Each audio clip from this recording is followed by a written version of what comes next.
Okay, today I will show you how to plot or finding fixed position using two celestial body.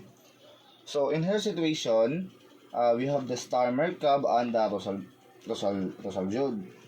So to find the fixed position of our ship, we need to first plot the DR position of the star Merkab.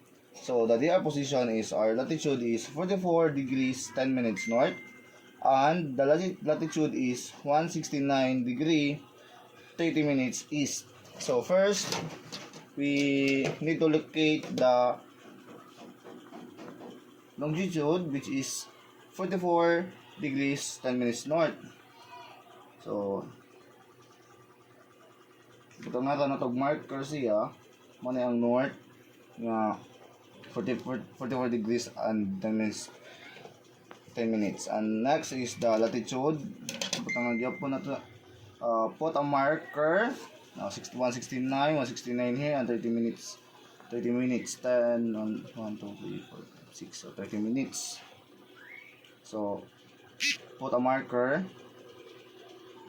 and then intersect the two lines and we can get the DR position.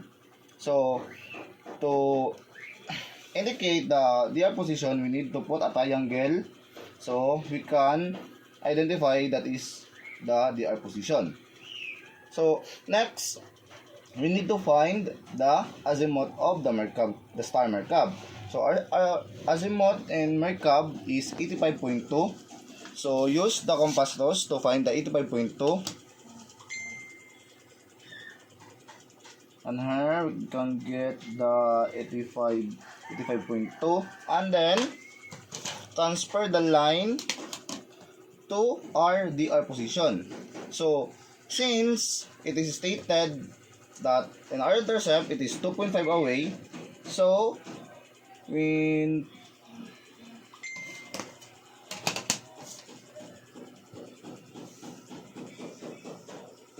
making a line in our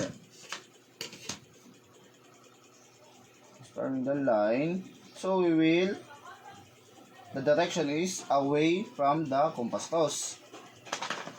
So as you can see, put the triangle in your DR position and then make a line away from your DR position.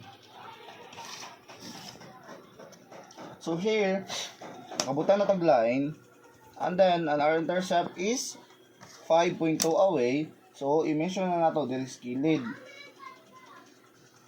So measure it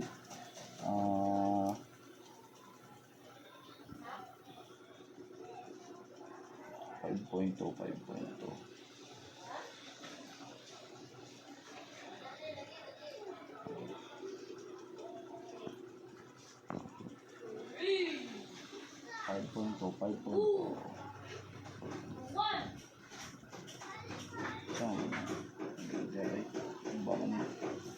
So measure 5.2.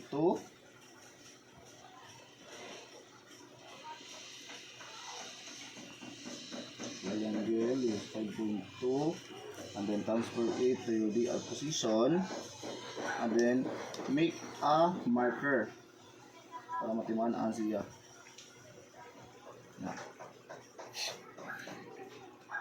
Since humana man ta, nakagbutang tag marker diri, na-marka na nato siya.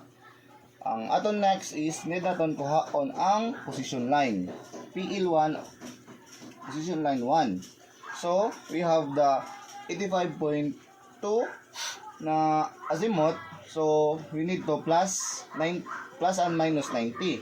So first, 85.2 plus 90 equals to 175.2. So you again use your compass rose to find the 175.2. And then pag nakuha nimo, transfer the line to your intercept. Amo tay gibutang ang marker sa atong intercept. Kana siya.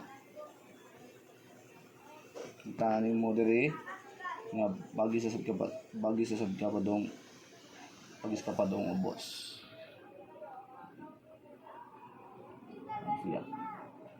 And then minus 90. Balik taba minus 90. So dili man na pwede kay kuha man ni siya negative. So ang atong ni himuon kay 85.2 plus 1 plus 360. Ang answer kay is minus na to sa 90. So ang answer, ang nigawa siri kay 445.2 minus 90. So ang atong isa ka position line is 355.2. So mao gyapon ni pangitaon nimo sa compass rose. Pag nakuha na nimo,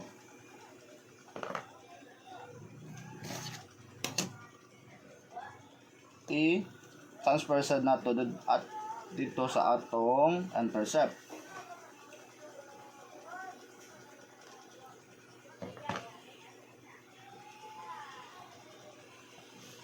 So as you can see, nahumana ta. And then i-check na to kung right angle siya kay plus 90 o minus 90 man.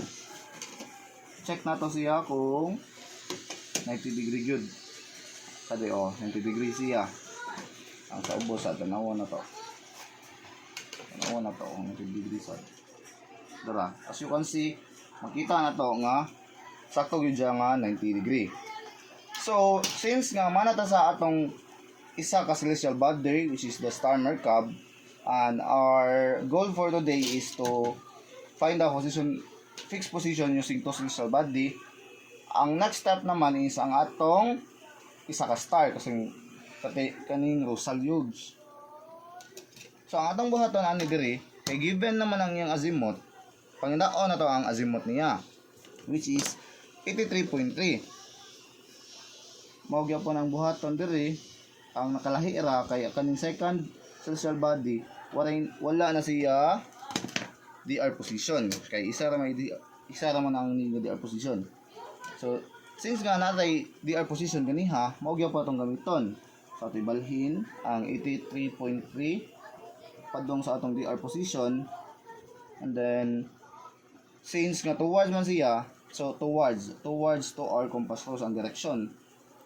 So, di kang kadiri ubos, padung diri towards.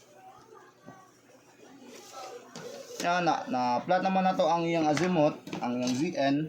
So, ang next na natong kuhaon is ang PL, position line 2. Mao gyapon ang same gyapon sa gibuhat ganiha, plus og minus sa iyang azimuth. So, first 183.3 plus 90 is equals to 273.3.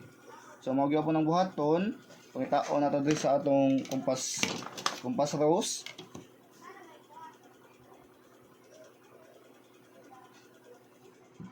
Kung nga makita na nato, ibalhin gyud po nato diri sa atong gibutang nga DR position.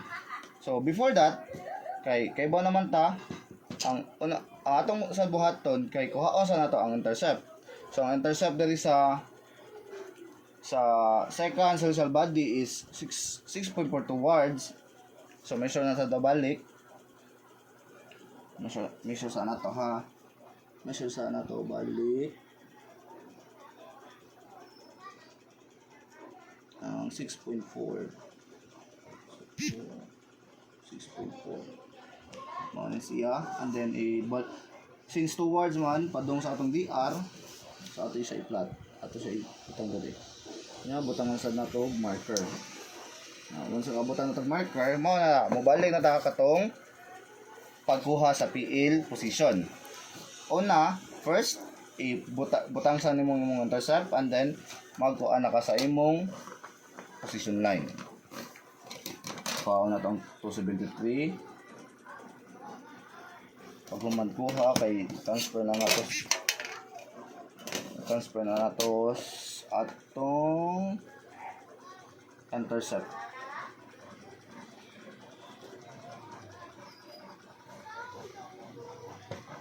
Nata isa ka position line. Ang kaduha i-minus nato 183.3 minus 90. Yeah. Ang gawas kay 93.3. pangita o sa nato.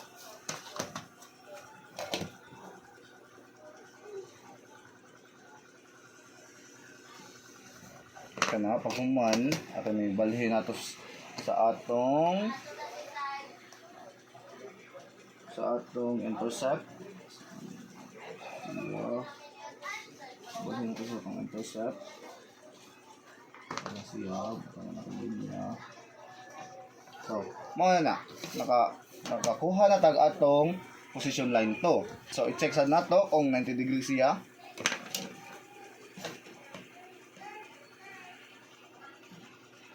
Okay, 90 degrees siya. Ang pikas. Check nato kung right angle sa siya. Dara, sakto na siya. So, since nahuman na matag flat sa atong duha ka celestial body, ato nakuhaon ang iyang ITP. So, ang ITP1 is for Merkab. Katong atong intercept na gibutangan og ang iyang position line. So, atong i-measure. Kita. Measure na to. So, ang atong ITP1, ang iyang latitude is 44 degrees 8 minutes north. Ang usa i-measure sa nato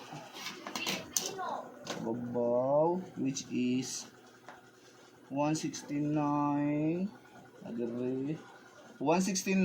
degree and 21 minutes east. So nanata atong ITP1, and then kuhaon sa nato ang ITP2, which is sa Rosal Huge nga star. So same process, kuhaon na to ang inyang latitude. So ang iyang latitude kay 44 degrees and 2 minutes north. Ang iyang longitude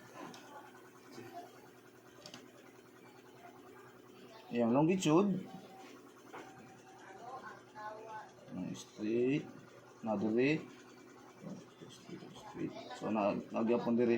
So ang iyang longitude sa ITP2 is 169 degree and 30 minutes east. So since ang atong goal is find the fixed position of our ship, ang atong bato na ni diri pangitaon na to kung asa ang duha ka position line nag-intersect. So as you can see, atong PL1 is na diri, atong PL2 is na diri.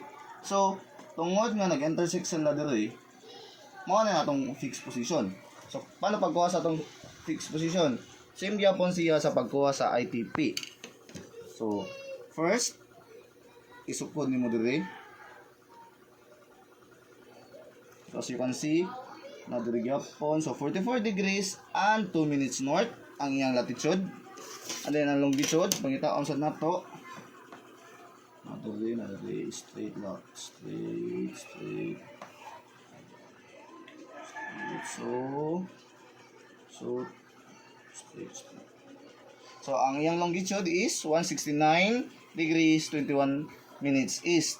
So ang fixed position sa atong ship is 44 degrees 2 minutes north and 169 degrees 21 minutes east. Mao ni ang fixed position. Atong longitude og latitude og longitude.